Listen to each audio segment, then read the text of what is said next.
Hello guys, ये transformation को मुझे करने में 3.5 साल लग गए। पर आप ये चीज काफी कम टाइम में अचीव कर सकते हैं अगर आप कुछ गलतियां ना करें तो। वो कौन सी ऐसी गलतियां हैं जो मैंने करी हैं और आपको नहीं करनी चाहिए, जिससे आप ये ट्रांसफॉर्मेशन बहुत ही इजीली और बहुत ही फास्ट अचीव कर सकते हैं, वही चीज मैं आपके साथ ये वीडियो में शेयर करने वाला हूँ। क्योंकि जब आप कोई चीज में मेहनत करते हैं और आपको उसमें रिजल्ट नहीं मिलते तो वही चीज बहुत ज्यादा फ्रस्ट्रेटिंग हो जाती है। और जो फ्रस्ट्रेशन से मैं गुजरा हूँ, मैं नहीं चाहता कि आप भी वही फ्रस्ट्रेशन से गुजरे। तो इसलिए मैं आपके साथ आज 5 पॉइंट शेयर करने वाला हूँ जिससे आप आपका ट्रांसफॉर्मेशन बहुत ही इजीली और बहुत ही फास्ट अचीव कर सकते हैं। तो चलिए शुरू करते हैं हमारा वीडियो। मुझे हमेशा ये लगता था कि मैं जितने ज्यादा एक्सरसाइज की वेरिएशन करूंगा उतने ज्यादा मेरे मसल्स बढ़ेंगे। क्यों? क्योंकि मैं मसल को शॉक कर रहा हूँ, और जितना ज्यादा मैं मसल को शॉक करूंगा उतने ज्यादा मेरे मसल्स ग्रो करेंगे। बट असल में ऐसा कुछ नहीं होगा। उल्टा अपना प्रोग्रेस ही कभी ट्रैक नहीं कर पाया। क्यों? क्योंकि हमेशा ही अलग वेरिएशन कर रहा हूँ। इसकी वजह से कभी प्रोग्रेसिव ओवरलोड हुआ नहीं, और अगर प्रोग्रेसिव ओवरलोड होगा नहीं तो मसल ग्रो कैसे करेगा। जिन लोग को प्रोग्रेसिव ओवरलोड नहीं पता है उनके लिए प्रोग्रेसिव ओवरलोड इज जिसमें आप आपके मसल्स को आज से ज्यादा पुश करेंगे नेक्स्ट टाइम। तो ये प्रॉब्लम का सोल्यूशन क्या था? सोल्यूशन ये है कि आप कोई भी एक प्रोग्राम को 4 से 5 महीने तक फॉलो करें और जो भी एक्सरसाइज है उसको सेम ऑर्डर में परफॉर्म करें और अपने प्रोग्रेस को ट्रैक करें, और हमेशा उसमें प्रोग्रेसिव ओवरलोड करने का ट्राई कर, तो आपको बहुत ही अच्छे रिजल्ट्स मिलेंगे। तो मैं हर वर्कआउट में अपना वेट बढ़ाता रहा। मैं आज लिफ्ट कर रहा हूँ, उससे नेक्स्ट वर्कआउट में ज्यादा लिफ्ट करूंगा, और यही करते करते मैंने मेरे शोल्डर को इंजर कर लिया था 2017 में। क्यों?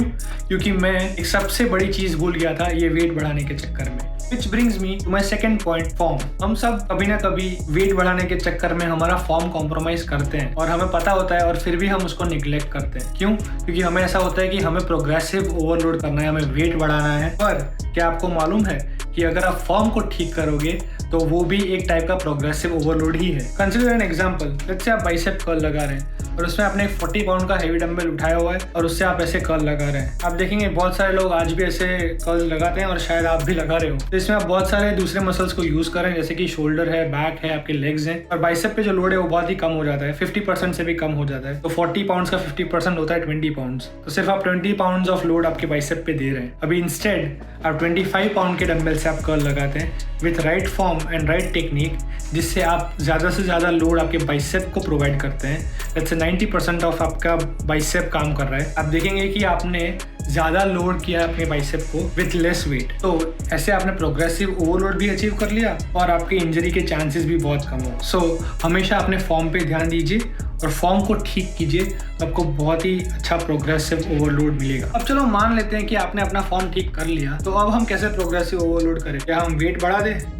वेल नहीं। जब भी हम कोई एक्सरसाइज में वेट बढ़ाते हैं, सबसे पहली चीज जो कॉम्प्रोमाइज होगी शायद, वो होता है फॉर्म। तो उस टाइम हम कैसे प्रोग्रेसिव ओवरलोड करें? प्रोग्रेसिव ओवरलोड करने के दूसरे तरीके हैं जिनको आपको पहले इस्तेमाल कर लेना चाहिए, और उसके बाद आपको आपके एक्सरसाइज का वेट बढ़ाना चाहिए। जैसे एक फॉर्म है, वैसे दूसरा है टेम्पो। वैसे और भी कई हैं, लेकिन मैं आपको टेम्पो के बारे में बताने वाला हूँ। क्यों?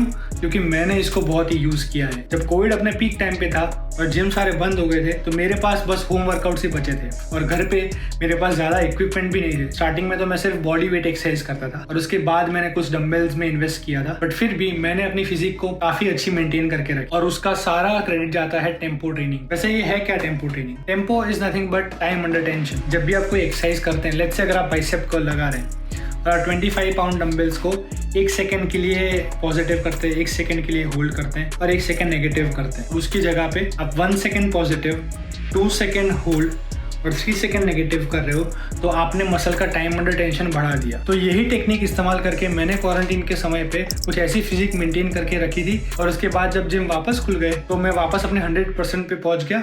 और उतना ही नहीं, मुझे और 2 बेनिफिट्स हुए।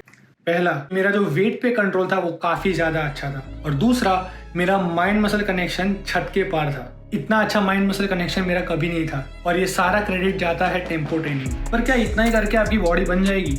जी नहीं, आपको आपके मसल्स को बढ़ाने के लिए डाइट और रिकवरी का भी इस्तेमाल करना पड़ेगा, और इसके अराउंड बहुत सारे मिथ्स हैं जो मैं आपके अभी थोड़ी देर में दूर कर दूंगा। उससे पहले, अगर आपको ये वीडियो अच्छा लगा है और आपने यहाँ तक देखा है तो प्लीज लाइक कर दे और एक कमेंट छोड़ दे। इतना टाइम ट्रेनिंग करने के बाद भी मैं कपड़ों में कुछ ऐसा लगता था।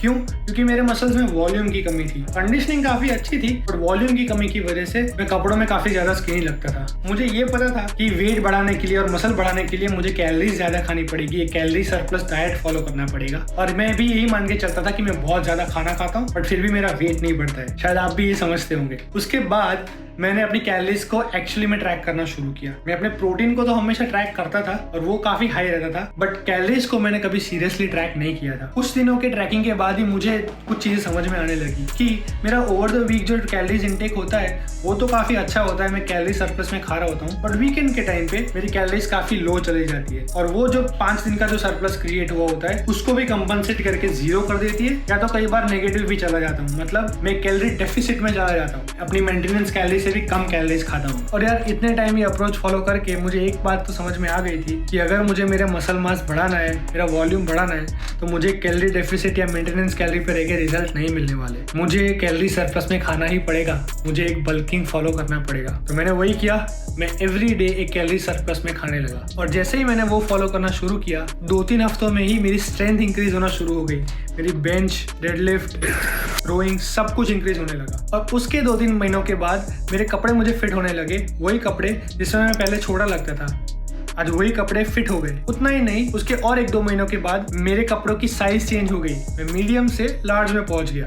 यस, मेरी खुशी का ठिकाना नहीं रहा। यही तो मुझे चाहिए था कि मेरी साइज बढ़ जाए। हावेवर इन सब में एक प्रॉब्लम हो गई कि मसल के साथ मैंने फैट भी बढ़ा लिया था अपना बॉडी का। माना कि मुझे वॉल्यूम चाहिए था, इसका ये मतलब नहीं है कि मुझे मेरी कंडीशनिंग नहीं चाहिए थी, मुझे कंडीशनिंग के साथ वॉल्यूम चाहिए था। बट अभी के सिनेरियो को देखते हुए ऐसा लगता है कि आपको या तो कंडीशनिंग मिलेगी कैलोरी डेफिसिट या मेंटेनेंस कैलोरी पे रह के, या तो फिर आपको वॉल्यूम मिलेगा कैलोरी सरप्लस में रह के। दोनों एक साथ मिलना बहुत ही मुश्किल है, उसके लिए आपको फिर इंजेक्शन लेना पड़ेगा।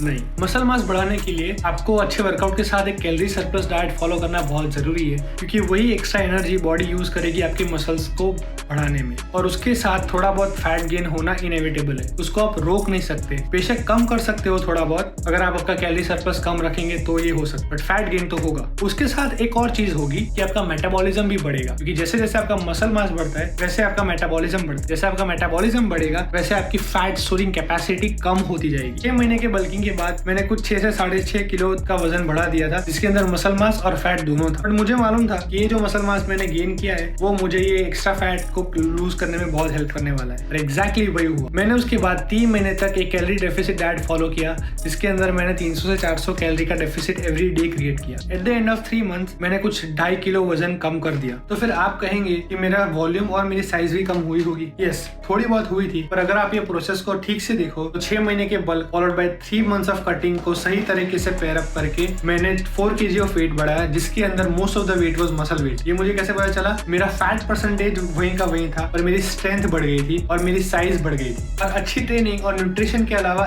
एक और चीज है जिसको अगर मैंने सही तरीके से इस्तेमाल नहीं किया होता तो मैं यहाँ पे कभी नहीं पहुंच पाता। And that brings me to my last but very important point जो सब लोग निग्लेक्ट करते हैं, वो है रिकवरी। मैं रिकवरी के बारे में जब भी सोचता था मेरे दिमाग में कुछ ऐसी चीज आती थी, फोम रोलिंग, मसाज गन, सोना या फिर सप्लीमेंट्स। बट इन सबसे ज्यादा अगर कोई चीज इंपॉर्टेंट है वो है स्लीप। और इसकी इंपॉर्टेंस मुझे एक रिसर्च से पता चली थी जो मैं अभी आपको बताने वाला हूँ, और इसके रिजल्ट्स इतने शॉकिंग थे, अब खुद सुन लीजिए। ये स्टडी के लिए 2 ग्रुप ऑफ पीपल लिए गए ऑफ अबाउट सेम एज। इनको एक फैट लॉस डाइट पे रखा गया जिसमें इनकी मैक्रोज, कैलोरीज सब कुछ सेम था। एक चीज जो डिफरेंट थी वो थी स्लीप। ग्रुप ए को 6 आवर्स की स्लीप दी और ग्रुप बी को 8 आवर्स की। At the end of 3 months दोनों के रिजल्ट्स कंपेयर किए। दोनों ही ग्रुप ने ऑलमोस्ट सेम वेट लॉस किया था इन 3 months. But here comes the tricky part. Group A जिसने सिर्फ 6 आवर्स की स्लीप ली थी उसने 50% ज्यादा मसल लॉस किया था कंपेयर टू ग्रुप बी जिसने 8 घंटे की स्लीप ली थी। मतलब सिर्फ 2 घंटे की एक्स्ट्रा स्लीप से 50% एक्स्ट्रा मसल रिटेंशन मिला था ग्रुप बी को। 50% ज्यादा मसल रिटेंशन। दुनिया का कोई सप्लीमेंट आपको ये चीज नहीं दे सकता। और जब मैं ये बात समझ गया तो मैंने मेरी स्लीप को ऑप्टिमाइज करना शुरू कर दिया और कुछ टाइम के बाद मेरी मसल सोरनेस चली गई, मेरे परफॉर्मेंस बढ़ने लगा, मेरे नंबर्स बढ़ने लगे। मतलब बाकी सारी सप्लीमेंट्स की पूड़िया बना के फेंक दो और स्लीप पे ध्यान दो, उसको ऑप्टिमाइज करो। ना सिर्फ quantity but quality of sleep. अब चाहेंगे तो मैं इसके ऊपर पूरा वीडियो बना दूंगा, बट स्लीप क्वालिटी को अगर इंप्रूव किया तो आपको बहुत ही अच्छे रिजल्ट्स मिलेंगे। That's it for the video guys. I hope आपको अच्छा लगा, और अगर आपने ये चैनल को सब्सक्राइब नहीं किया तो प्लीज जाके सब्सक्राइब कर दे ताकि आप ऐसे और कोई वीडियोस मिस ना करें।